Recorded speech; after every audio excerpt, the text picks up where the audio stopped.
Space Engineers launched into early access 12 years ago in October 2013. The first taste of gameplay was creative mode only, meaning you could make ships and bases and smash them into each other like so many LEGO creations. Whilst it had suggestions as to the direction things would go, with what we know today to be functional blocks being for the most part purely decorative in the first release, over the course of the next decade, Space Engineers blossomed into a game that has resulted in almost 600,000 items uploaded to the Steam Workshop, putting it firmly at 4th place for amount of items on the Steam Workshop. Its continued development and updates being funded by reasonably priced cosmetic DLCs. Space Engineers 2 launched into early access 2 weeks ago, in January 2025. This first taste of gameplay is creative mode only, meaning you can only make ships and bases, and smash them into each other like so many LEGO creations. While it has suggestions as to the direction things will go, with what we know will be functional blocks being for the most part purely decorative in the first release, over the next few years, Space Engineers 2 is set to blossom into the game that its cult classic progenitor is in our heads, and in our Steam Workshop subscriptions. With that in mind then, Space Engineers 2 Early Access is basically an investment. We know what we're getting now, and paying full price for is not the full game, but it will be. What we have already is exciting, a real leap forward in capabilities in pretty much every direction. The first question then is, what are we starting with? Space Engineers 2 builds on from the refined graphics techniques of Space Engineers. Without ray tracing turned on, the lighting is directly comparable to Space Engineers, with the game seemingly using the same method of inferring indirect lighting. This leads to some truly stunning lighting when enterprising designers take their time to use it. And even when you don't, it still looks basically correct, so whilst it's not always realistic, it's better than you get in most games even today, which is truly impressive. That said, Space Engineers 2 does now support ray tracing. This means that you can get super sharp shadows and realistic light scattering, including emissive from blocks. The result is that if you have ray tracing off, your game is going to look impressive, but turning on ray tracing if you're capable of using it is going to result in an immersive look that knocks your socks off.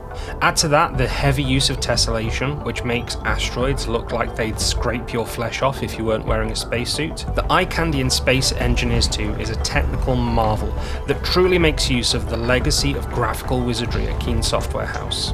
The UI then is the next obvious improvement.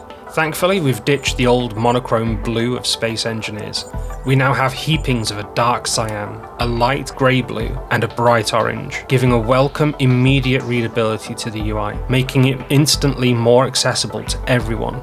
I can only hope that the lessons learned about the rest of the UI make their way into the block icons, which remain an unreadable monochrome. The UI then is a work of progress, and this can be felt in the use of it. There's amazing improvements to usability with a newfound contrast being used to make information more accessible at a glance. Changing settings in some cases, such as with lights, is immediately more intuitive with massively improved inputs, but in others has become drastically more imprecise, with no way just yet to be able to enter in the exact values you want. But copy and pasting all settings between blocks is now supported, making it easier to get things set up once you've got things set just so. With the addition of grouping and a tree hierarchy in the block list, the UI is full of promise, and so the only real complaint I have at the moment is that it eats inputs when you're trying to scroll. The headline feature of Space Engineers 2 at the moment is the new building system. Players of Space Engineers will be familiar with the large and small grids, each of which having a block size of 2.5 meters and 50 centimeters respectively, and with that, the creative community has put together some truly amazing forms. A building technique that some have used in Space Engineers is super gridding, which allows you to mix grid sizes. This is a buggy mess and is not officially supported in Space Engineers, but with Space Engineers 2, they took the concept and ran with it. With the introduction of the 25 centimeter unified grid system, blocks of any size can be mixed with blocks of any other size. There's large armour blocks to make your frigates, cruisers and carriers out of, there's small armour blocks to make your fighters, scouts and mining vessels out of, and detailed blocks that are even smaller than those, and these can be mixed and matched at will. You can offset them at an amazingly granular 25 centimeters, making it obscenely easy to not worry about having a natural middle in your creations as much, and giving you the chance to be much more freeform with your designs. As a result, we've seen a huge outpouring of creativity from the community. Shape and details are being put on display that players of Space Engineers could have only ever dreamed of. Lighting is being recessed into piping and grating. Intricate blockwork gives structure and detail to everything, and interiors are being built out with a level of detail and realism that was previously impossible. And with blocks now being able to overlap, for lack of a better term, player builds are going to become amazing. That's the thing with Space Engineers 2 though. Everything we have now is pointing towards an amazing future, and Keen has outlined that future for us, so we can see now where we're going to be. Keen are structuring development into what they call vertical slices. Each slice is focused on a single broad aspect of the game, with stages within that slice being further focused on ensuring that the features we get will be whole by the time we get them. We're starting with Vertical Slice 1. This has brought us a refined creative mode. Not only do we have the 25cm unified grid system, but we also have a built-in undo and redo feature, as well as expanded cut and paste functionality that will make large-scale building much easier. The next stage will bring us Steam Workshop support. At first, this was intended to be mod.io support, which would have had the benefit of keeping builders together on a single platform with the eventual release of a console version of Space Engineers 2, but the community made their feelings clear on that. Steam Workshop is easier to use, both as a modder and as a player, and mod.io supports mod monetization, a deeply unpopular feature. Whilst keeping the player base unified was a great idea, it was not enough of an upside to counter the concerns felt by the community. Once that is all ironed out though, it seems that Keen are planning on an iteration pass for the mechanics and interface. And as I mentioned earlier, while the current improvements are great, there's definitely more improvements to make. So for them to set aside time for them to listen to the community and fix things up so early in the development cycle is encouraging. After that, we'll see official modding support, with access to VRage Hub, VRage Editor and other tools being given to the community. These are going to be the same tools that Keen use in the authoring of their own assets, which means we should see some amazing integrations and refinements to how things work out over the current clunky processes modders have to suffer through. With all of that in place, we'll start to see work shift towards Vertical Slice 2, which promises us the start of the gameplay that we all know and love today. We'll see the introduction of planets, which will make use of the refined terrain system we've been watching with Gleeb developed almost right in front of us through the tweets of Jan Hlošek, giving us more detailed and realistic planet surfaces, with cliffs being breathtaking rock faces instead of flat, near-vertical surfaces.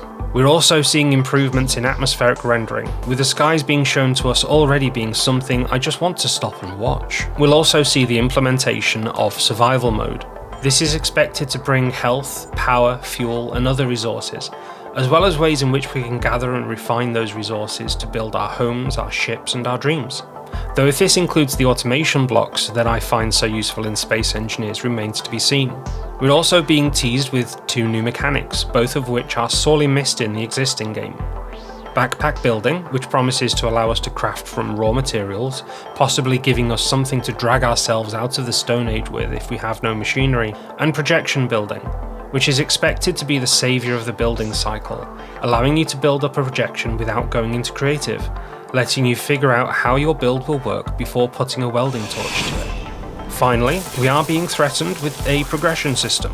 In Space Engineers, the progression system was more of a frustration than anything, and while I personally enjoy it, and feel like it's a great way to learn the game, it's not what players would have wanted out of a progression system, when they were already used to having access to all the blocks from the start. Assuming that Keen learned a lesson from that, a progression system could be really engaging and be worth the effort, so it's a feature I'll be keeping my eye on.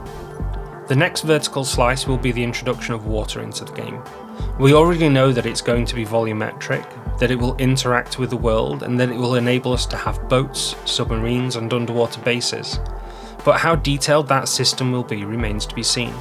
I'm holding out for the ability to pump water in and out of areas so that we can make airlocks, and I can't wait to see where it goes.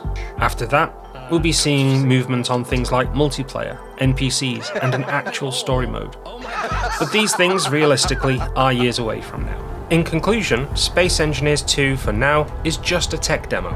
It's pretty, it's functional, and it's full of promise. If this was any other game developer, I'd be a little worried that this tiny slice of what I would hope for from 25 quid's worth of game will never be more than it is. But it's clear that Keen Software House have both the knowledge and the passion to pull this off. And while I won't be dumping thousands of hours into it anytime soon, the future is promising, and I hope you see that too. If you want to learn more about lighting techniques that will be useful in your Space Engineers 2 builds, check out this video.